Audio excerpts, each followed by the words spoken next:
म्हणजे योगायोगाने जरी भेटलो ना तरी बोलणं टाळूया. आणि दोन्ही बाजूच्या व्यक्तींना म्हणजे राजसी मॅडम आणि विराज सरांना हेच हवंय. सगळेच प्रश्न सुटतील. तुम्हाला कळतंय ना? हो हो बाय बाय.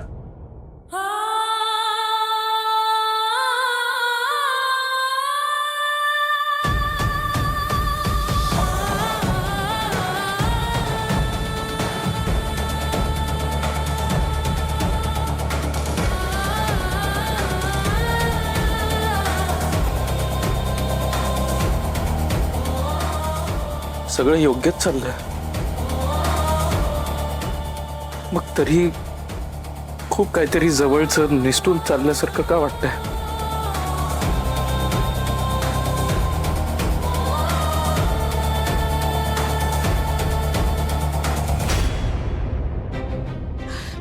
गौरी आज चल. किती वाजलेत बघ. झोपायचं नाहीये मुलांना. तुम्ही पण जा बरं झोपायला आता घरी. अगं तू थांब ना. आजोबा आणि बाबा आईस्क्रीम आणायला गेले. ते आले तर मी जाईन त्यांच्यासोबत. बघितलंस ना दी, मी म्हणाले होते तेच झालं. अगं झोपेल ती थोड्या वेळाने. असंही सुट्टी आहे तिला उद्या. गौरी दी मी तिच्याबद्दल नाही बोलत आहे. मग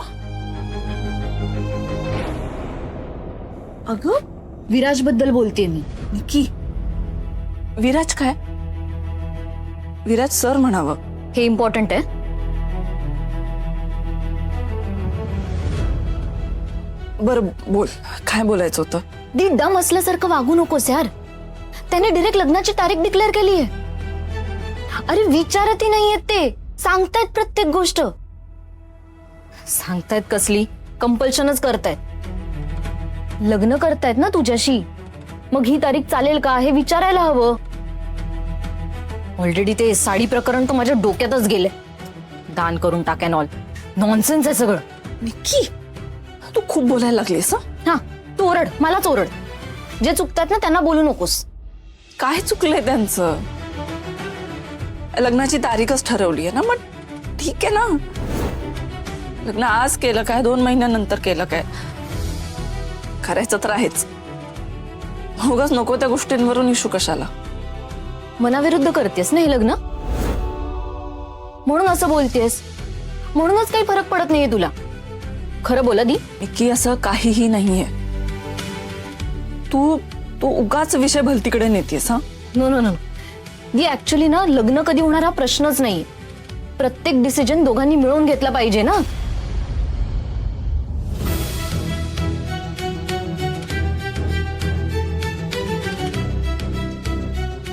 बोल ना.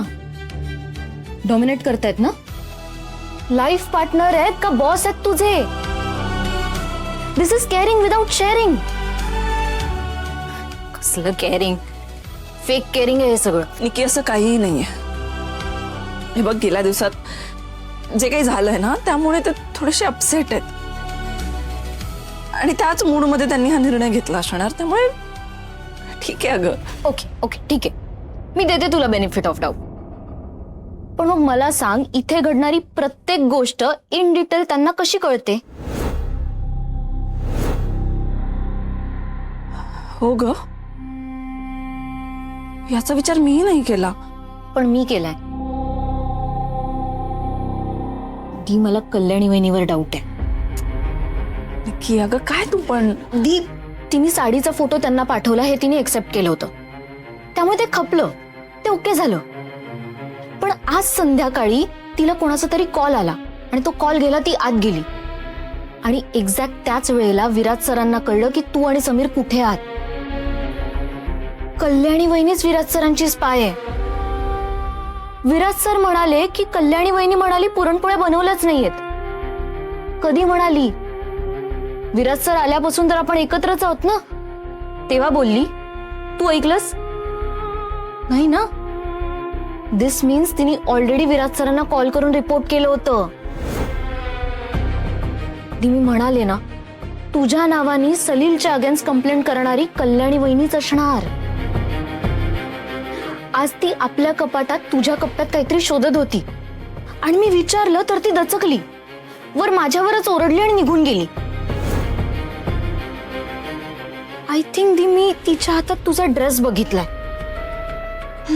पण इस्त्रीच्या कपड्यांचा जो गठ्ठा होता तो मीच ठेवला होता कपाटात. मग तिच्या हातात तुझा ड्रेस कसा? निकी तू इथेच थांब, गौरीवर लक्ष ठेव, मी बघते.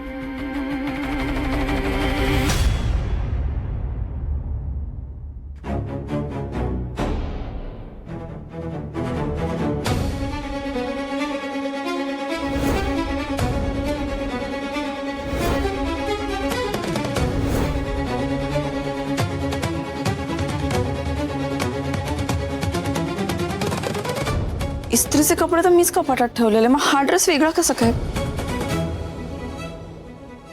इस्त्री पण गेली आहे याची.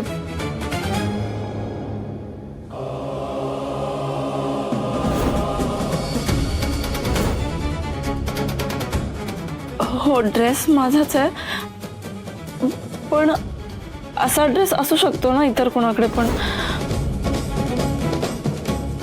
सलीलच्या अगेन्स्ट पोलिसात ज्या व्यक्तीने कंप्लेंट केली आहे ती व्यक्ती कल्याणी वहिनी तर नसेल ना?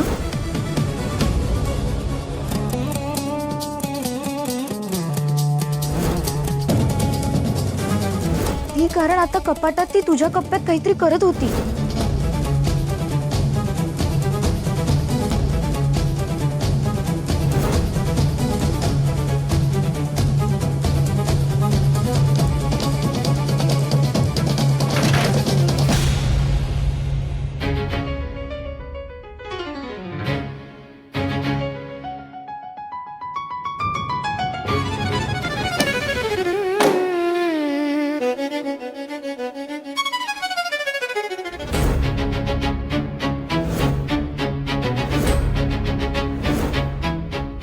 दार का लावलं?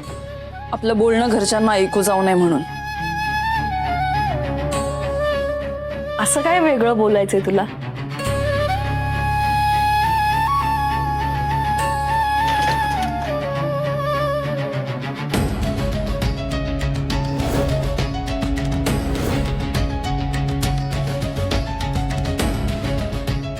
आता कळलं काय म्हणायचंय मला?